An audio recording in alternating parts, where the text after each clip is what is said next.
A miracle song brought this thought along. It's Rhyme and Reason 674. There's a rhyme and reason for your life. There's a rhyme and reason why you're... Hey there, Tony here. And if you listened to that opening, you might have thought that I was talking about a miracle song. But it's actually where two S's come together.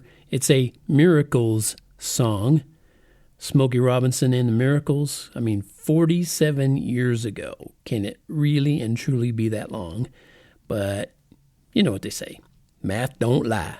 That's what they say when they don't want to say it correctly. They say math don't lie. And the numbers, they add up to or subtract to 47 years. And I'm rambling on about it because 1974 was the year. And this past March 19th, the band Jefferson Airplane became Jefferson Starship. And it was 1975 when they had their big hit with their Miracles song. It's a song called Miracles. And I can't tell you how profoundly that song changed my life. No, I can't tell you how the Miracles song changed my life. I can't tell you because it didn't. In fact, that song was more like a fingernail on a chalkboard to me. And no matter how many times I heard it, and believe me, I'll let you know why. I heard it a lot. I just didn't like it. Didn't like it. So you might say, Tony, then why'd you listen to it so many times? Okay, that's the part I'm talking about. Because it was a favorite song of a roommate of mine back in my days as a bartender in a disco club in the greater Kansas City area. Yep, I know it sounds kind of odd. It's going to get a little bit odder. The roommate was from California, and his nickname was Moondoggy. Everybody called him Moon, but he kind of had that, I don't know where that came from. Hey, California, go figure. And I'm serious. I'm not making this up. So he was a fan of Jefferson Starship even before they were that. He was a fan of them as Jefferson Airplane.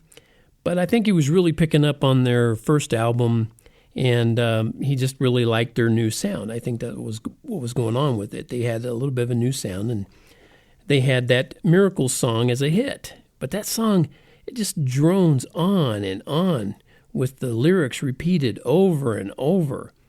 And the message is clearly about a sexual relationship. I know, big surprise in pop music, right? And it repeats this phrase or chorus over and over. If only you believe like I believe, baby, we'd get by. If only you believe in miracles, baby, so would I.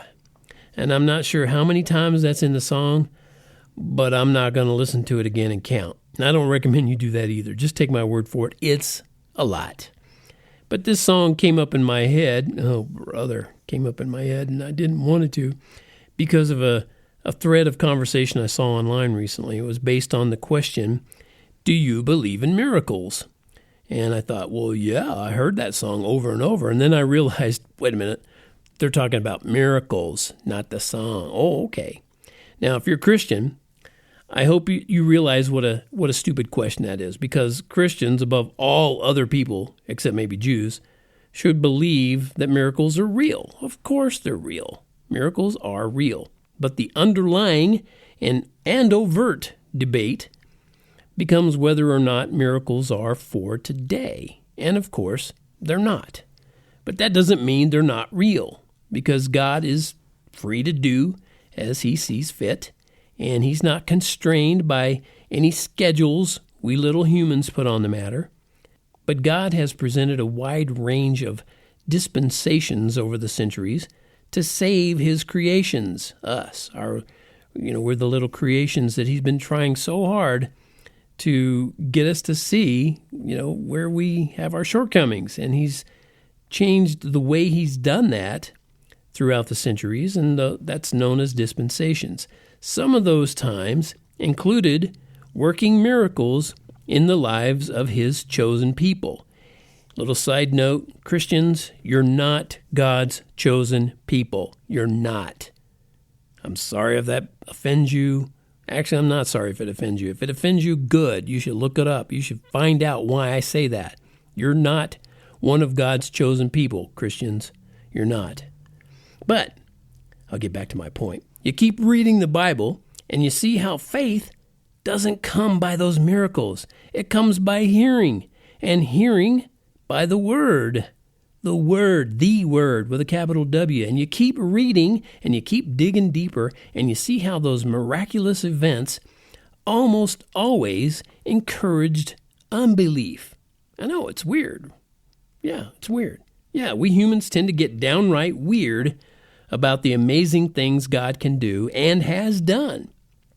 And too many want to watch the show rather than build a relationship with the one who made us.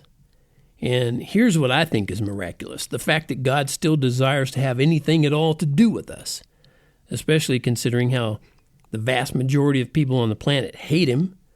But he's a God of love and loving, lasting relationships. And he's willing to endure much hate to enjoy what little love he gets from us. And it is little compared to his. Believe me, you know it is.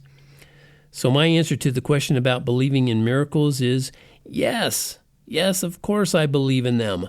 But my trust is in the God who provided the one and only miracle I need, or anyone needs, and God's miracle that erases the need for any and all other miracles. And that miracle would be the birth, life, death, and resurrection of his Son, because that equals eternal life for me. And it could for you too. Maybe it does already for you. If you are a Christian, great. And that's awesome, and we're going to know each other forever. And it shows that one miracle, God's miracle that his Son became a man and dwelt among us and lived and died for us. It shows the greatest love. So, Moondoggy, if you're listening, if you only believe and trust in God, you'll do much more than just get by.